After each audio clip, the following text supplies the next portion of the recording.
If you think that your life is hard and you're giving up on that because you think your life is unfair, think again. I was 18 years old when I got married. I belonged to a very conservative family, a Baloch family, where good daughters never say no to their parents. My father wanted me to get married, and all I said was, if that makes you happy, I'll say yes. And of course, it was never a happy marriage. Just about after 2 years of getting married, about 9 years ago, I met a car accident. Somehow my husband fell asleep and the car fell in the ditch.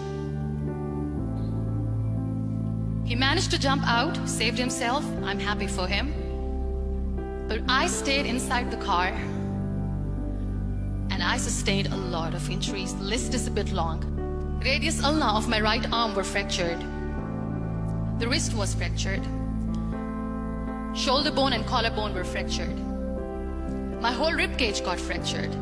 And because of the rib cage injury, lungs and liver were badly injured.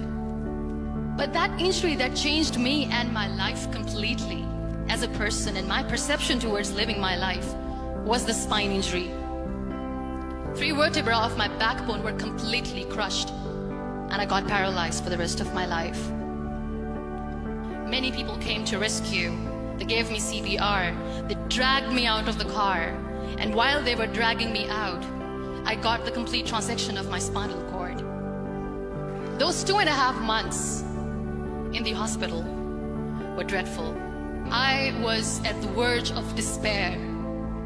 One day, doctor came to me and he said, well, I heard that you wanted to be an artist, but you ended up being a housewife. I have a bad news for you.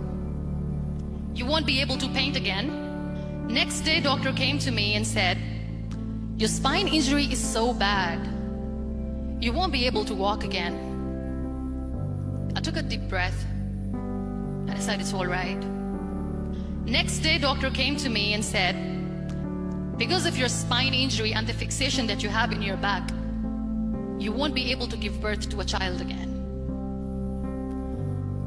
That day, I was devastated. I still remember, I asked my mother, why me? And that is where I started to question my existence. Why am I even alive?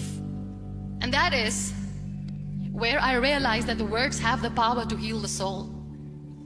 My mother said to me, this too shall pass.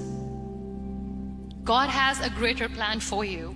I don't know what it is, but He surely has. That day I decided that I'm going to fight my fears. So I wrote down one by one all those fears. And I decided that I'm going to overcome these fears one at a time. You know what was my biggest fear? Divorce. I couldn't stand this word.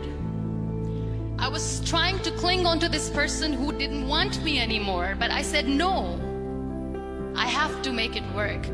But the day I decided that this is nothing but my fear, I liberated myself by setting him free. And I made myself emotionally so strong that the day I got the news that he's getting married, I sent him a text that I'm so happy for you and I wish you all the best.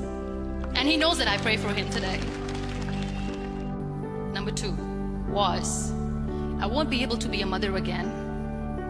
And that was quite devastating for me. But then I realized there are so many children in the world, all they want is acceptance. So there is no point of crying, just go and adopt one. And that's what I did. 2 years later, I got this call from a very small city in Pakistan. I got a call and they said, are you Muniba Mazari? There is a baby boy and would you like to adopt? And when I say yes, I could literally feel the labor pain. I said, yes, yes, I am going to adopt him. I am coming to take him home. So when you accept yourself the way you are, the world recognizes you. It all starts from within. We have this amazing fantasy about life. This is how things should work. This is my plan. It should go as per my plan. If that doesn't happen, we give up.